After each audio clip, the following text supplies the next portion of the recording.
Hey everybody, Max back here with Ridgeline Fence Deck. Today I'm really excited to show you a new color pattern we have available for our vinyl fencing.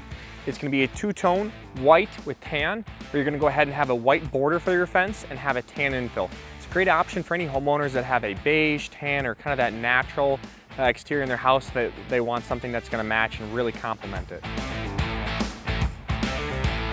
All right, so let's go over the process prior to installation. Starting off with the idea that we will be the ones obtaining a permit if it's necessary for your fence project. Also, we will be the ones going ahead and calling Gopher State, which is 811, to make sure your gas, sewer, water, electric, and internet is marked out prior to having our crew out here.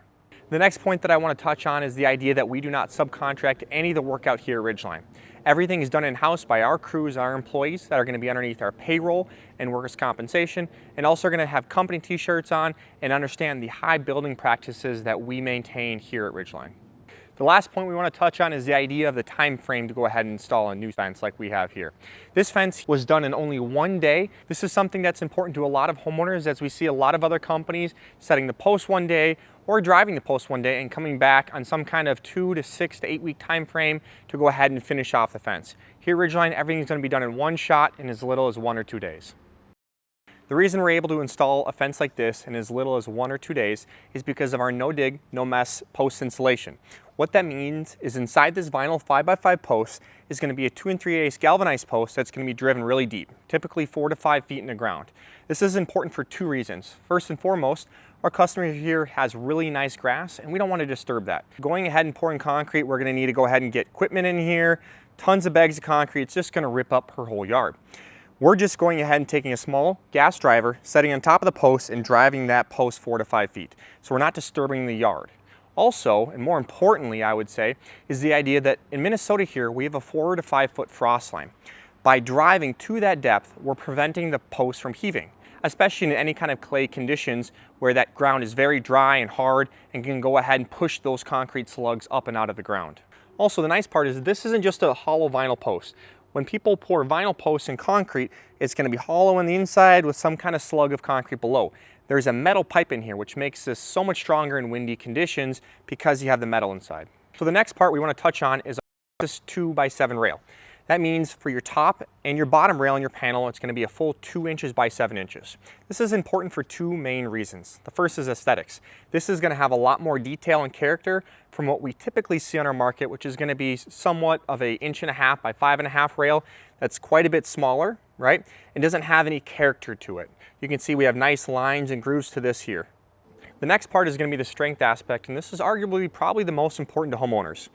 Our 2 inch by 7 inch rail is going to hold up so much better than an 1.5 by 5.5 rail that's quite a bit smaller, right? And heavy snow loads, a smaller rail has a tendency to sag out, and also in heavy wind loads has a tendency to go ahead and blow out.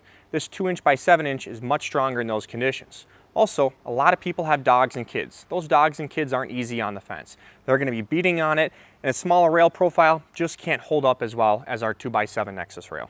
The next really important point we want to touch on with our vinyl fencing is going to be the idea that we use a reputable American-made product. This vinyl is made by Homeland Vinyl and has a limited lifetime warranty against any chipping, blistering, peeling, or cracking, which is really important. I always recommend homeowners, regardless of who they hire to install their vinyl fence, is to know where that product comes from and what the manufacturer warranty is against any defects down the road. So the last point we want to touch on today is going to be gates. Gates are something that always seem to be an issue in the vinyl industry, so here at Ridgeline we take it very seriously. For our vinyl gates, we have a full aluminum frame. What that means is in the horizontal piece here and in the vertical upright, there is an aluminum insert that gives our gate tons of strength and also gives our hinge right here and latch somewhere to bite into. So it's not just screws biting the plastic, causing the gate to fall off in heavy winds. Also, our gates are rackable. That means if you have a grade to your yard and you need a gate to contour to it, we can totally do so. All right, I want to take a second and thank you guys today for taking a look at what makes our vinyl fencing different and also learn about this new color option we have here with the two-tone white and tan. Reviewing our fence process, we don't subcontract anything out. We're going to be using in-house crews to build your entire fence. We will be the ones pulling the permit, and also a fence like this can get done in as little as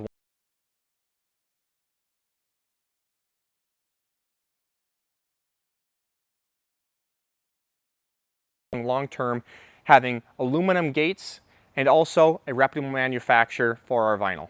Thank you for watching, and if you want to learn more, take a look at our other videos here on our YouTube channel, or give us a call at 612-868-4879. Thank you.